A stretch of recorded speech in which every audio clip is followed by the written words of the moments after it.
Hello everyone, मैं प्रदीप कुमार आगाज IAS institute के यूट्यूब चैनल पर आप सभी का स्वागत करता हूं। तो आइए आज के इस वीडियो में हम लोग बात करने वाले हैं आंतरिक सुरक्षा। आंतरिक सुरक्षा से रिलेटेड यूपीएससी के प्रीलिम्स और मेंस के लिए आज के जितने भी करेंट अफेयर के टॉपिक हैं हम आप लोगों के लिए लेकर आए हैं। तो चलिए देखते हैं।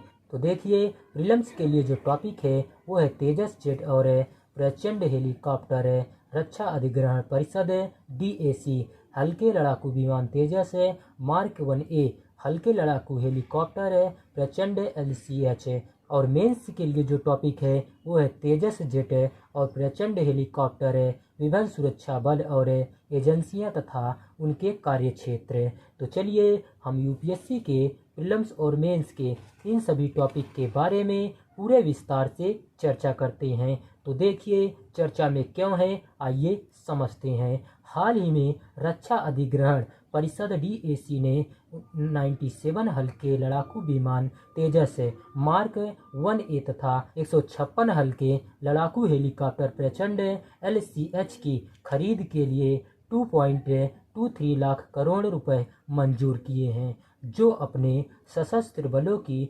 परिचालन क्षमताओं को बढ़ाने के लिए भारत की प्रतिबद्धता को रेखांकित करता है। इस खरीद का लक्ष्य अपनी कुल राशि का 98% घरेलू उद्योगों से प्राप्त करना है, जिससे भारतीय रक्षा उद्योग को आत्मनिर्भरता की दिशा में अधिक बढ़ावा मिलेगा। डीएसी ने सरकारी एरोस्पेस प्रमुख हिंदुस्तान एरोनॉटिक्स लिमिटेड HAL द्वारा अपने सुखोई 30 लड़ाकू बेड़े के उन्नयन के लिए भारतीय वायुसेना के प्रस्ताव को भी मंजूरी दी है। तो चलिए अब हम लोग बात करते हैं हल्का लड़ाकू विमान LAC क्या है।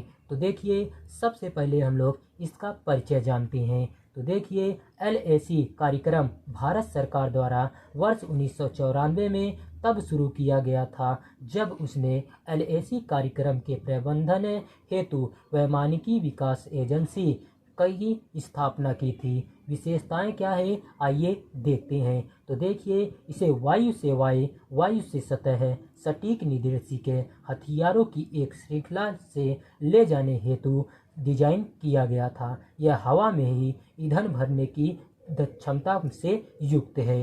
तो चलिए अब हम लोग देखते हैं तेजस के विभिन्न प्रकार है। तो देखिए तेजस ट्रेनर है, यह वायुसेना के पायलटों के प्रशिक्षण के लिए 2 सीटर परिचालन ट्रेनर विमान है। LAC नेवी भारतीय नौसेना के लिए 2 और एकल सीट वाहन को ले जाने में सक्षम विमान है। LAC तेजस नेवी MK2, यह LAC नेवी वेरिएंट का दूसरा संस्करण है। LAC तेजस MK1A, यह LAC तेजस MK1 का एक हाई थ्रस्ट इंजन के साथ अद्यतन रूप है। तो चलिए अब हम लोग बात करते हैं हल्का लड़ाकू हेलीकॉप्टर क्या है। सबसे पहले हम लोग इसका परिचय जानते हैं। तो देखिए LCH विश्व का एकमात्र लड़ाकू हेलीकॉप्टर है जो 5000 मीटर की ऊंचाई पर हथियारों और ईंधन के काफ़ी भार के साथ उड़ान भरने एवं उतरने में सक्षम है। यह हेलीकॉप्टर रडार संकेतकों सिग्नेचर से बचाव के लिए रडार अवशोषित तकनीकी का उपयोग करता है, जिसमें क्रैश प्रूफ संरचना एवं लैंडिंग गियर मौजूद होता है। दबाव युक्त केबिन, आणविक जैविक और रासायनिक NBC आकस्मिक फुटकर व्यय से सुरक्षा प्रदान करता है। यह helicopter counter measure dispensing system से लैस है,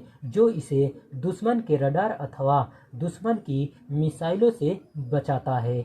LCH Hindustan aeronautics limited HAL द्वारा निर्मित 2 फ्रांसीसी मूल के शक्ति इंजनों द्वारा संचालित है। उत्पत्ति क्या है, आइए देखते हैं। तो देखिए वर्ष 1999 के कारगिल युद्ध के दौरान पहली बार एक स्वदेशी लाइट वेट असॉल्ट वाले हेलीकॉप्टर की आवश्यकता महसूस हुई, जो सभी भारतीय युद्ध क्षेत्र परिदृश्यों में सटीक हमले कर सकें।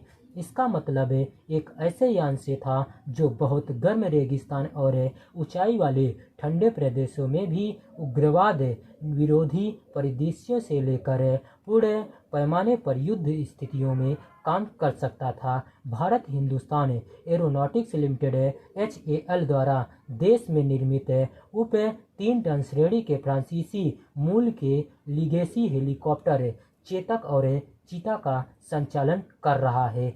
ये एकल इंजन मशीनें मुख्य रूप से यूटिलिटी हेलीकॉप्टर थी। भारतीय सेनाएं चीता का एक सशस्त्र संस्करण लॉन्चर भी संचालित करती है। इसके अलावा भारतीय वायुसेना वर्तमान में रूसी मूल के Mi-70 और इसके वेरिएंट Mi-74 और Mi-70V5 का संचालन करती है, जिनका अधिकतम टेक ऑफ वजन 13 टन है, जिनकी वर्ष 2028 में चरणबद्ध तरीके से सेवा अवधि को समाप्त करना है।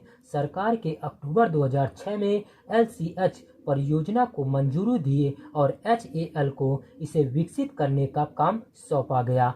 महत्व क्या है, आइए देखते हैं। तो देखिए, HAL में दुश्मन की वायु रक्षा को नष्ट करने, उग्रवाद विरोधी युद्ध खोज और बचाव, टैंक रोधी एवं काउंटर सतह बल संचालन जैसी लड़ाकू भूमिकाओं की क्षमताएं हैं। तो चलिए अब हम लोग बात करते हैं भारत के पास कितने प्रकार के विमान हैं।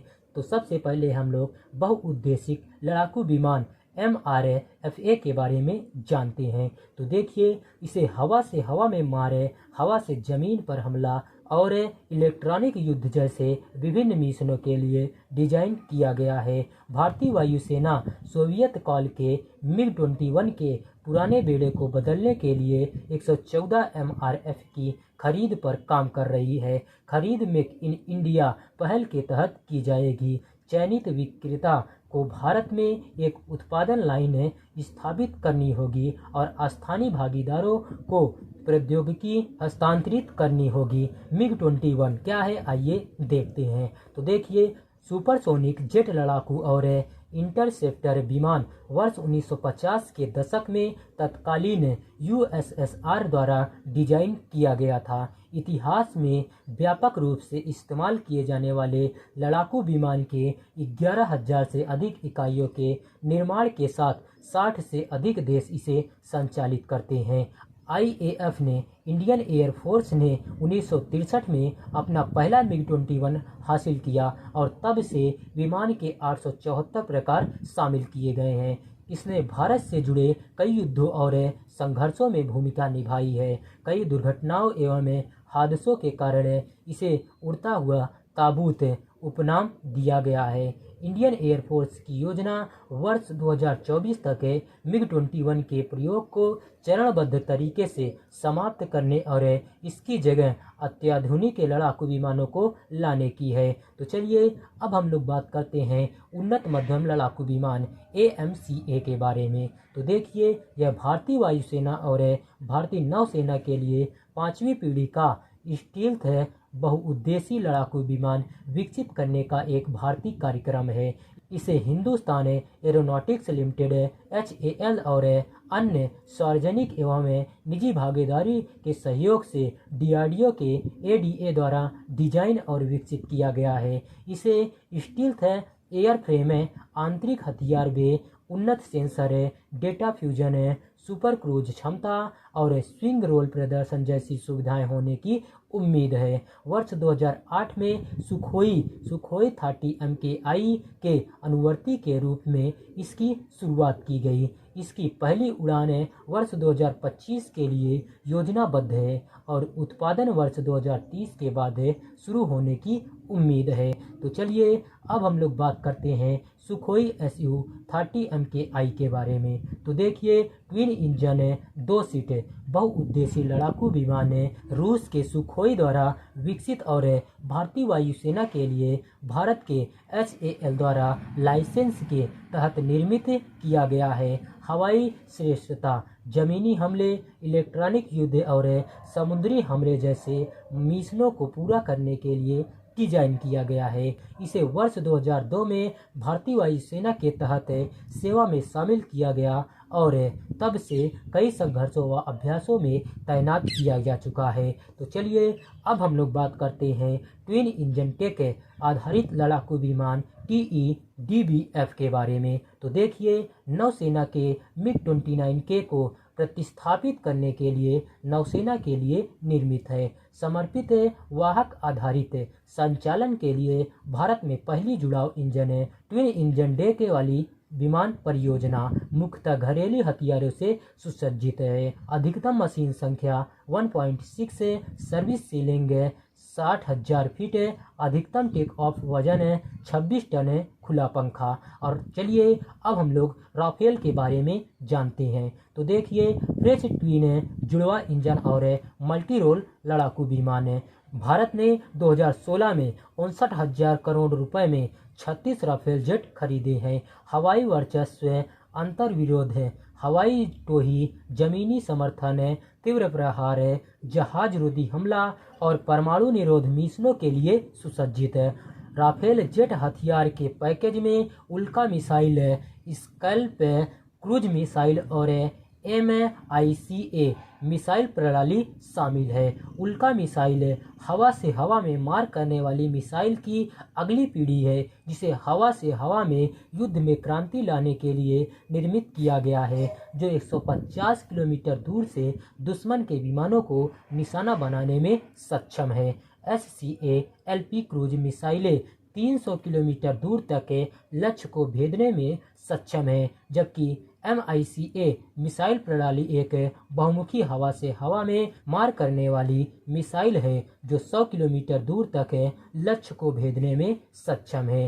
परिचालन उड़ान क्षमता 30,000 घंटे है। तो चलिए इसी के साथ आज का वीडियो यहीं पर समाप्त होता है। तो देखिए, अगर आप लोगों को इसका PDF चाहिए तो इसका PDF आप लोगों को टेलीग्राम चैनल पर दे दिया जाएगा। टेलीग्राम चैनल का नाम है आगाज IAS इंस्टीट्यूट और टेलीग्राम चैनल का लिंक आप लोगों को इस वीडियो के डिस्क्रिप्शन में भी मिल जाएगा। आप यहां से भी जाकर टेलीग्राम चैनल को ज्वाइन कर सकते हैं और PDF डाउनलोड कर सकते हैं। तो चलिए अब हम लोग मिलते हैं नेक्स्ट वीडियो में। धन्यवाद। Keep learning, keep growing.